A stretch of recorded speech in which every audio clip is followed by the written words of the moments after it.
Hello everybody, welcome to the Wonky Angle, where I talk about electronic music, both new and old. And today, it's time for another worst to best ranking. Alright, it's taken me long enough, but we finally made it to the end of this series on Mike Paradinas. And as per usual, we're going to be sending it all off by ranking all his studio albums from worst to best. This is typically the format that performs the best views-wise once I finish the discography review. And given how strong and well-varied this guy's back catalog is, I couldn't very well just skip over this format, even if I might technically think about his music more from the standpoint of individual tracks than albums. Most of his albums do have a specific identity and flavor to them, so this format still makes sense. And he's really consistent in that department as well. While he's not a case like M83 where I enjoyed so many specific albums the exact same amount for different reasons, and as a result made actually putting together a ranking so difficult I ended up not doing one at all. No, for Paradinas, I pretty much had a good idea on what order these were going to go in before I started the series, and that ordering didn't really change much as I worked through reviewing all of them. There was like one placement that really shifted. But a lot of these projects are very close to each other in terms of my personal enjoyment of them. Even this guy's worst studio albums are still good and have plenty to enjoy to make all of them worth hearing. Now, of course, this ranking once again only concerns his 11 main studio albums. This does not include any of his compilations of archival material like Aberystwyth Marine and Challenge Me Foolish and all those. It does not include companion EP comps to add on to main albums like XTLP or Hello and Goodbye. It does not include any albums he's released under other aliases like Jake Slazenger or Tuscan Raiders or Kid Spatula. And it doesn't include any collaboration projects he did, like Mike and Rich's Expert Knob Twirlers, or Slag Boom Van Loon with Speedy J, or Heterotic with µ-Ziq. I could theoretically include all those, but then this video would be way too long and be way too much work. I already spent well over an hour talking about projects like those in the Odds and Ends video. This is just the main µ-Ziq albums, the stuff that people best know him for. And of course the usual disclaimer that this is just my opinion, and you can feel free to disagree with me. It's only based on my personal feelings, not based on what the popular consensus is. I think it will be highly unlikely most people will entirely agree with the ordering I have here, especially with one certain placement that maybe some people will see coming if they've seen my reviews but might be caught off guard by otherwise. And hey, if you do so strongly disagree with my takes, feel free to post your own rankings in the comments, but anyway, I think that'll be enough prelude, so let's get into it. This is µ-Ziq, worst to best. At number 11, I have Skrillex.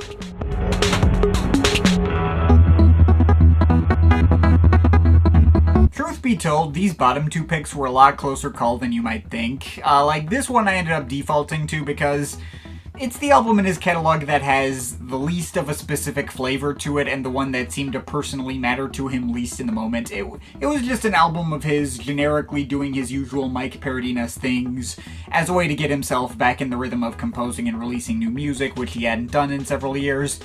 And it happens to feature none of his best ever tracks. In the time since it released 2 years ago, with him releasing 2 more albums that very obviously outclass it and feel so much more distinct, this has started to shrink on me in retrospect. A lot of the best qualities of this album are done even better on other projects of his. When I came back to it and heard a lot of the tracks in the first half like Preston Melodics or Slade Treacher, they weren't quite as exciting to me. They were like less colorful or interesting takes on some sound that he's explored in like his Jude Corners era maybe. Even a cut like Blaker's Loop, which might have felt more unique when the album came out, but now it feels like he may have taken a bit of inspiration from one of his regular signees on Planet Mu, Iteltech. I just recently went through that guy's catalog for an upcoming Some Stuff I Missed segment. I can hear a bit of resemblance there. Actually, not much of a complaint if that was the case. And I mean, being less unique isn't necessarily a problem when you can still have the core fundamentals like melodies and grooves nailed down. And he does, across the board, including on those tracks I've already mentioned above. They're still fun listens. And when I re-listened to this album for this video, I found myself really getting into the second half a lot more than I remembered. Once we get to the track Oxwich and Penrice, That track really pulled me in and felt like a more playful and visceral little banger, and feels like the melodies got even better for cuts like Blauwasser and Bentley. And the closer Strawberry Arrow grew on me too. I can now see how that cut may have led to the direction he ended up going for his, as of now, most recent project 1977. This may technically be what I've chosen for my least favorite of his albums, but I still stand by what I originally said in my review, that it's still a good album. It's still an easily enjoyable little romp that handily beats out a lot of the comeback projects that his fellow big IDM legends were putting out. I'd personally take this over Oudiker's Sign and Plus, or Square Pusher's Be Up a Hello, and it's certainly far better than Aphex Twin's Cheetah or Collapsy piece. And again, if I were counting Paradinas' random archival projects in this ranking, this would still beat out a whole bunch of those as well. I'd sooner come back to this over Aberrus with Marine, RY30 tracks, or even Challenge Me Foolish, and all of those have their value. It's not common at all for an artist who's been around as long as he has to still have the bottom pick in a ranking like this to still be this good. If this is the worst we got, that's only proof of how consistent he can be, but one of the things that I've always appreciated about his catalog was how so many of his albums feel like they have a distinct flavor to them that you don't quite get elsewhere, and this has none of that. It's the least distinct and least essential of his main studio albums, so there you go, default bottom pick. Whoopsh. And number 10, I have Bilious Paths.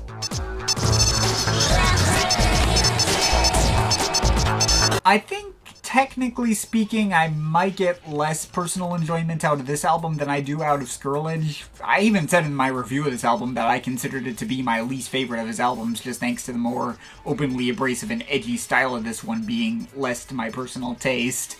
But after listening both back to back for this video, I felt like my enjoyment was close enough where my greater respect for this one ended up just barely edging it out. I mean, I suspect most people are going to have this project ranked higher than I do. As I kind of mentioned in my review, my feelings on this album very much line up with my feelings on another album from another IDM legend that was released right around the same time, Square Pusher's Go Plastic. This is a super frantic and complex breakbeat type project that's among the hardest any of his albums go, and on that level I would definitely understand anyone who marked it as a big favorite, but on a personal level, it can be a bit much, and it doesn't focus as much on his melodic strengths, which I feel tend to be a much greater asset of his. There are certainly bangers here that are too visceral for even me to deny, like Johnny Mistriked or Mineheld or Grape Nut Beats Part 1 and 2, and just like how Go Plastic has the one track that cemented itself as a long-term favorite in my Red Hot car, this album has its one big standout in its down-tempo closer, My Menjigus, which was the first track I ever heard from Paradinas, and as a result gets a particular nostalgia boost. But there's also a lot of headaches to be had on this album. Tracks like On Off, which has some rapping from Mike Dykhouse, which I can occasionally find annoying, or Silk Ties, which might hit me over the head a little too hard and grates on my nerves, or Mouse Bums, which, well, not too over the top, just doesn't really add anything memorable. This album, unlike Scourge, does have its own unique flavor that you can't get out of any of the other albums in the Paradinas catalog, and I can definitely see that flavor being more to other people's taste. It did hit its 20th anniversary this month, so this may be as good a time as any to go check it out. But the particular flavor this album focuses on tends to be less my thing than what I can get out of some of his other projects. It's just not one I'm personally in the mood to put on very often. At number 9, I have Duntisborn Abbott Soulmate Devastation Technique.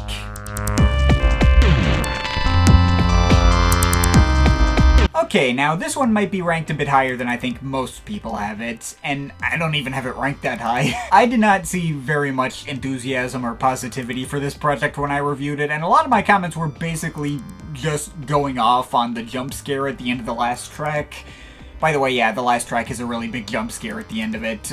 Be warned if you were looking into this album. Still, I've always had a little bit of a soft spot for this project and thought it had such a specifically unique idea behind it that I'd never seen anywhere else in the IDM world, let alone in Paradinas' own catalog. This entire project comes off like a fake film score to a horror movie. A lot of these tracks are designed to sound like film cues down to repeating various motifs over multiple different tracks. That does lead to this being one of the only albums of his that I think is more enjoyable as a complete whole than for any individual moments. This album got no representation on my top 10 tracks list, for instance, but Still, the mood and vibe behind the whole project is really well executed. Its overarching unstable atmosphere created by all the standard analog synths just creates this really odd and unsettling feeling that carries over everything, brings all these ideas together and creates this cohesive sense of place. Everything, I guess, taking place in this backwater-esque town that has crap weather all the time and probably has a serial killer stalking around. And it's decently well varied too, with tracks ranging from spooky analog ambience to percussive acid bangers to Halloween-ready synth melodies and more, even if all the tracks are servicing the greater whole over forming their specific identities. Cuts like Prawn Seamness or Acid Steak Night, which are able to stand on their own, are not the norm, and even those hit better in context than they do out of context. It's a strange album, to be sure. It's not a feel-good listen in any capacity. And it came out of Paradinas going through some darker times in his life. I do get why it's not exactly a popular one with fans, since it doesn't really play to his usual strengths. But I do have to inherently respect it, since there's really no other album out there quite like it, and it has its own separate strengths that are so different from those that his other albums have. It's not one of his best, it won't be for everyone, but I think it's quite underrated, and it's the lowest ranked project of his that I can still see myself keeping around. But while we're on the topic of projects that have their own super specific concept behind them that none of his other albums do. Whoopsh. And number 8, I have 1977.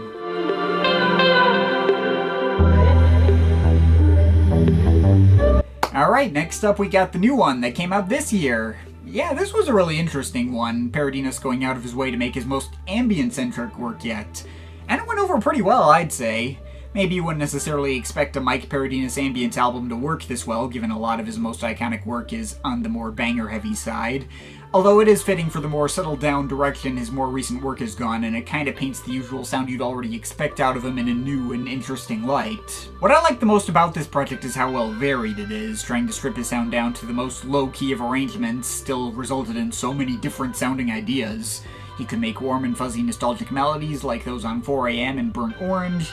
He could make cooler and more immersively atmospheric cuts like Lime Arrow or Belt and Carpet that presented their melodies in a much more understated manner. He could make darker and more metallic sounding tracks like Marmite or Zolbe 3, which seemed to add more industrial edges, or the much sparser and somewhat unsettling approach to the title track in collaboration with µ-Ziq. But sometimes he just lets the beats in anyway to break up the sound of the project. Get some house beats for House 13, or some jungle breakbeats for Mesolithic Jungle, or some foot-tapping trip-hop loops to underscore the brighter melodies of Froglets. But none of these tracks ever feel out of place or kill the vibe the album already had going. Not to say I absolutely love the album, there are some tracks here and there which didn't leave the strongest of impressions, and while the novelty of Paradinas going this low-key certainly works, he is typically better when he can get his crazier and more banger-centric side on.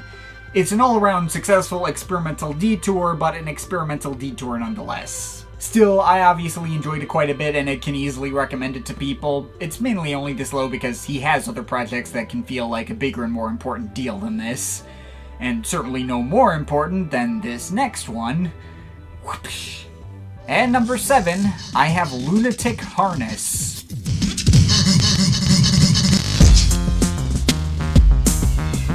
Yeah, if you saw my review, you probably saw this coming, but in what is undoubtedly going to be my most controversial take in this video, I only have Lunatic Harness at number 7, technically in the bottom half. That's not exactly low on the ranking, and as you can tell from my mostly positive thoughts I've already expressed on the even lower ranked projects, I obviously think this album is really freaking good.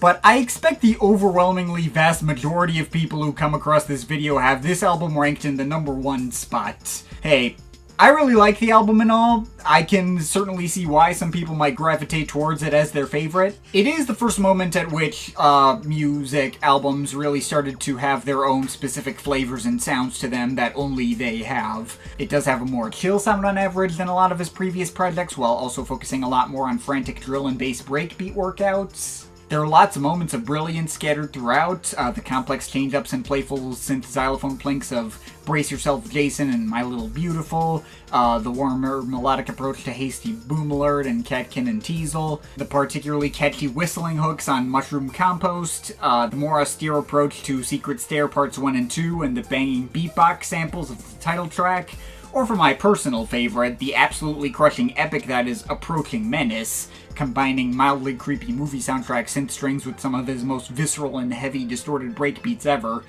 This track could fit perfectly on something like Square Pusher's Feed Me Weird Things, and it would be one of the absolute best tracks if it were included there as well. Don't get me wrong, I understand anyone who loves this album, there's plenty to love.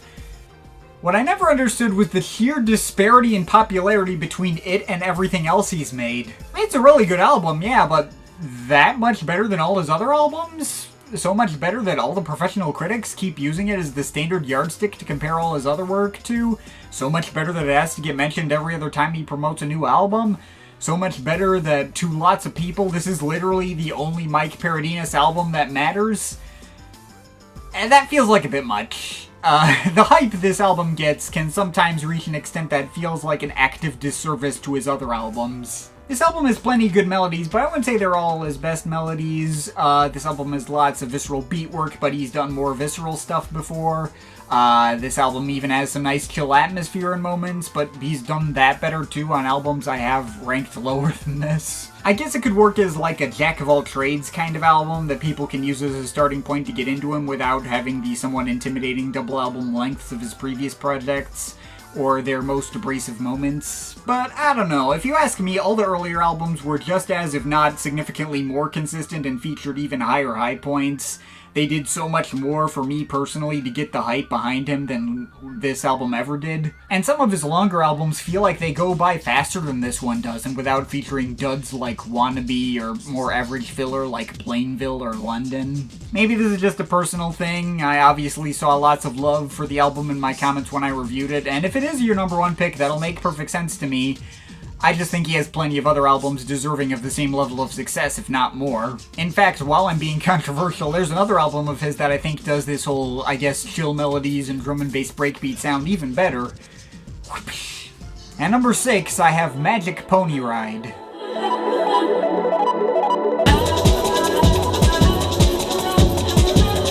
Yeah, what can I say? It's my ranking, I do what I want. For what it's worth, I do have more respect for Lunatic Harness than I do for Magic Pony Ride, for obvious reasons.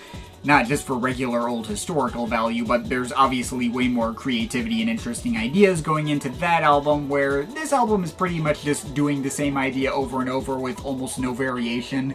And the idea behind it, just this whole mix of chilled out ambience going over standard amen break workouts, is, I guess, kind of a tried and true formula that plenty of artists besides Paradinas have been repeating for decades. But I had to give the edge over to this one because it really just hits on this deeper emotional note and this kind of calm but melancholy and sentimental atmosphere that I don't get out of any of his other albums. This isn't the edgy Paradinas in his teens and 20s slapping together all kinds of crazy breaks and weird ideas and occasionally going out of his way to be off-putting. This is the middle-aged dad version of Paradinas, who settled down, started a family with his wife and 2 kids, and is now making music that kind of reflects that more settled-down place he's at in life. And I don't know what to say, it just really feels nice. I may not have been sold on this album when I first heard it, thanks to its kind of lacking in variety or originality, but the melodies and overall atmosphere are just so well done that it kept growing on me more and more. And that more delicate and empathetic quality to this album just ended up really sticking with me. Heck, it stuck with me enough that I was originally planning on having it one more spot higher in this ranking. Although, another album ended up growing on me and overtaking it, so let's get into that. At number 5, I have In Pine Effect.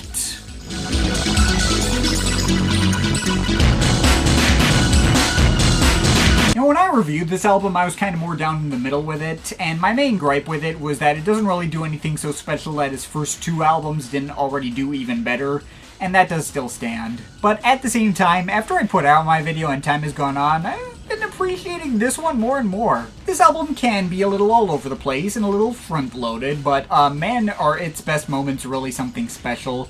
I am admittedly still going by the original CD version of the album, which only features 12 tracks. Since I reviewed it, the album was finally made widely available on streaming services with the original 16-track vinyl track listing. And hey, I like having more Paradinas available to me, and I'm more than happy to have overlooked tracks like Frank and Rain, which were previously so hard to find, now be more easily accessible. But for my own personal listening habits, I do prefer the more trimmed down CD version, if only because the sequencing is so much better. The vinyl makes the very odd mistake of starting with the worst and most infamous track, Mr. Angry, and weirdly moves some more forgettable cuts right at the beginning where they don't really make as much sense. I don't know why you wouldn't want the version that hits you with 2 tracks as amazing and well designed to open up an album as Roy Castle and Within a Sound right away. Just get the good vibes flowing immediately, with playful trumpets and crashing beats on the former of those, and then all these pulsating, blood-pumping rushes of synths and breaks on the latter. Within a Sound in particular really clicked with me a lot more after I actually posted my video. I did not give that one enough credit. And there are various other great tracks here too. The wonky and highly unstable Funky Pipe Cleaner that manages to both be kinda creepy while also being just as fun as its title makes it out to be. The sparkling melodies of Ice Gem, the more low-stakes playfulness of the sort of title track Pine Effect, and goofy ragtime pianos on Closer Green Crumble. Even a track like Melanco has grown on me too, with its much harsher and more industrial approach a la Aphex Twin's Ictedral. And of course we can't forget the biggest standout, Fiesopé, with all its heartwarming acoustic guitar sample flips. Now honestly, the more I think about this one, the more I'm into it. Sure, there's cuts like Problematic, the Wailing Song, and Tungsten Carbide, which I'm not as crazy about. And the above-mentioned Mr. Angry, which is memorably grating as hell. But even that track does bang if you can get past all the literal screaming. I think I actually tolerate that one a lot more now than I did before I started the series. It's honestly easy to imagine an alternate universe where this was the album that really blew him up and not Lunatic Harness, if the major label he signed to didn't end up screwing him over. I'm not sure how they were able to make Lunatic Harness sell like gangbusters, but not this. This album has been straight up unavailable for so many years, and before I couldn't tell if that was because of sample clearance issues thanks to the acoustic guitar loops on Fiesopé, or if it was because of major label contract bullshit. And that question was very definitively answered to be the latter when it finally hit digital shelves this year. Now you no longer have any excuse not to hear this album, and even if I still don't think it's always the absolute strongest material in his repertoire, it clearly deserves better success than what it got, so check it out. At number 4, I have Chewed Corners.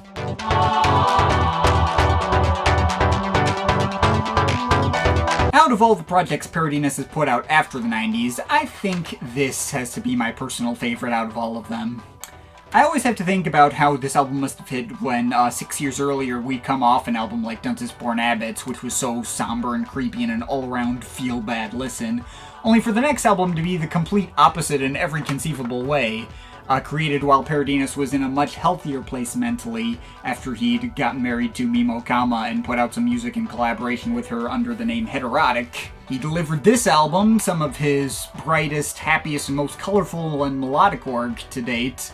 Just such an instant burst of joy and energy that if people hadn't been paying attention to what he might have been doing in between must have caught them more than a little off guard. In addition to just being bright and melodic, though, it also felt like Paradinas was putting in some work to keep up with more contemporary electronic music of the time. There's tracks with trap beats like Tycon or Twinkle Melkas, and a lot of EDM-influenced flares scattered throughout, and some future-based tinges inspired by artists like Rusty and that kind of thing. Though it never feels like trend-chasing for its own sake. There's also some more retro house flavors as explored on cuts like House 10, as well as an influence from 80s pop, occasionally showing through in a really direct way with a track like Mountain Island Boner, which directly built itself out of the sample of the Alan Parsons Project Sirius. You sample Alan Parsons and you automatically win in my book. Now I will admit that I would get it if this album wasn't everyone's taste. For one thing, it does run together a lot and not have the most variety, though I do think the whole uplifting vibe of everything still keeps me more than invested throughout, just like it did with Magic Pony Ride years later.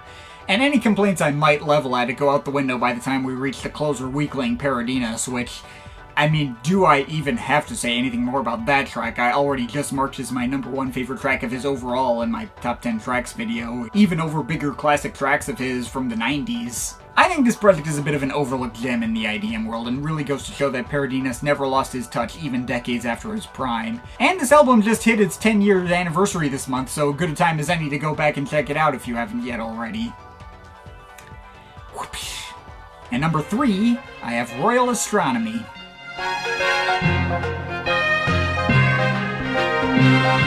Alright, I guess this might be another slightly controversial placement depending on who you ask. I've seen a lot of people who consider this to be a bit of a letdown follow-up to Lunatic Harness, and if you don't vibe with it, I guess I can understand. It's not as the most on-point production, can get a little overly goofy in many parts, it's not particularly cohesive as a whole with a lot of tracks that barely seem to have anything to do with each other, and the major label may have been slightly pushing him into certain directions. Though, where an album like Lunatic Harness may have lost a little bit of its luster over the years thanks to so many artists having come along to copy off of its drill and bass playbook, to this day, there are no other albums in existence that sound like Royal Astronomy. It is a wholly one-of-a-kind experience, and I find it to be a completely bonkers listen in the most fun possible way. At first, when you hear the first track, Scaling, you might think, oh, you're gonna get into this much more serious-sounding, fake classical crossover-type project with all these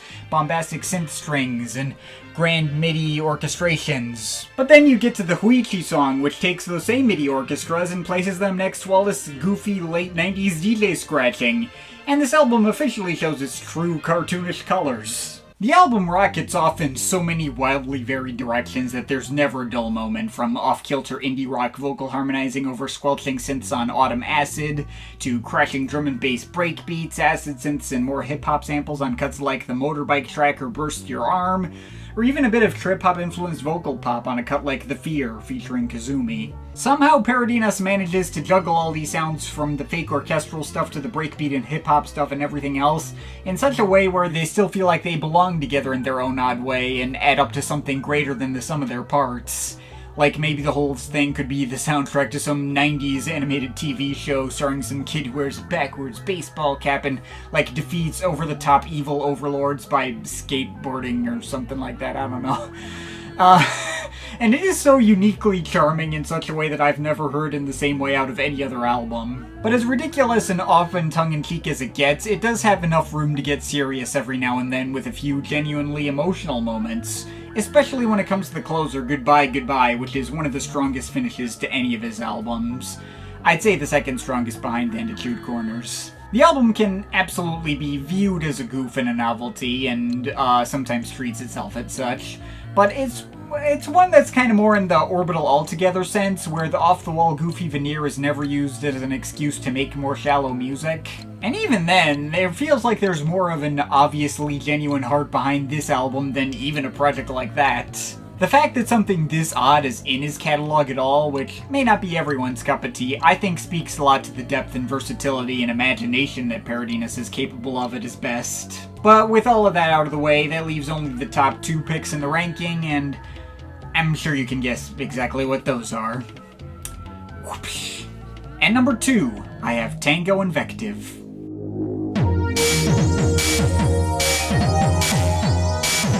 When I was first inspired to marathon the entire µ-Ziq catalog in my freshman year of college, as I always do, I went in chronological order, and when I first heard Tango Invective, I couldn't believe how much I was getting into the entire experience. The most widely available version of this album is 2 hours long, spread out over 26 tracks, 9 of which are technically just tacked on bonus tracks.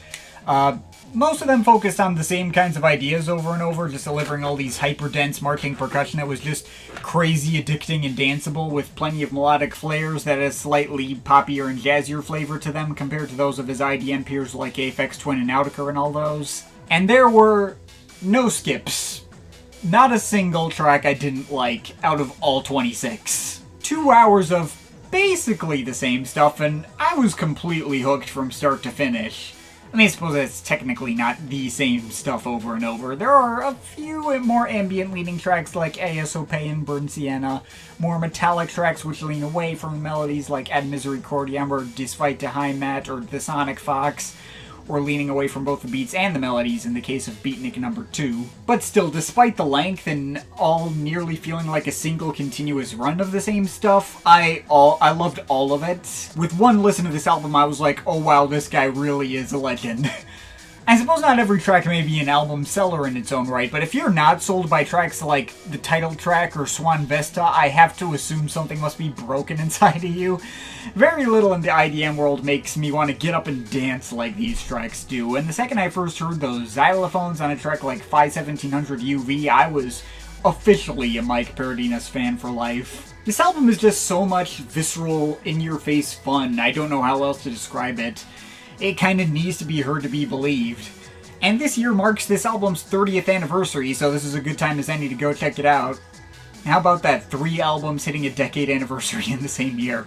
And in the year when he released a new album, so in 2033 he'll have 4 albums hitting a decade anniversary at the same time. But, yeah, I digress.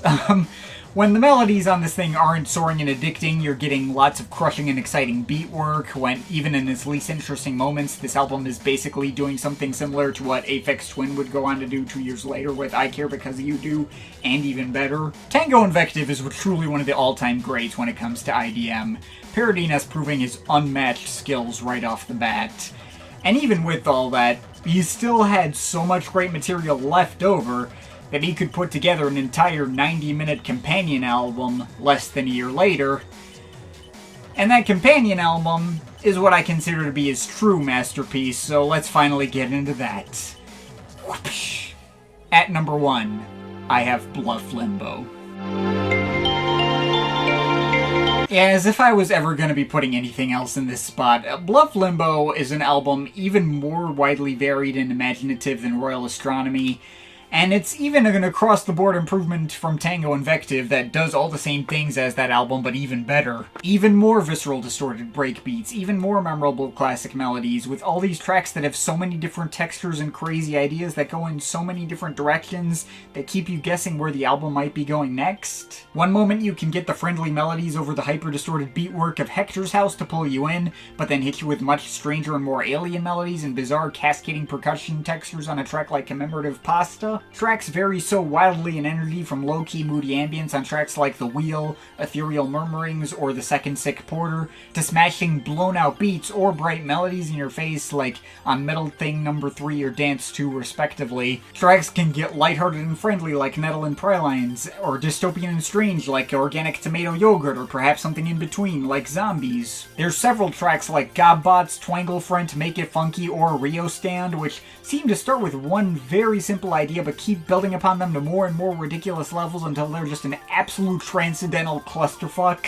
Tracks like these, as I've gone over, are consistently some of my favorite tracks Mike Paradinas makes, and they're a big defining feature of this album in particular. Every track has something completely unique to add, and while that can lead to the album maybe feeling incohesive for some, that's obviously made up for by the fact that whatever scatterbrained idea it happens to settle on at any given moment is completely nailed every time.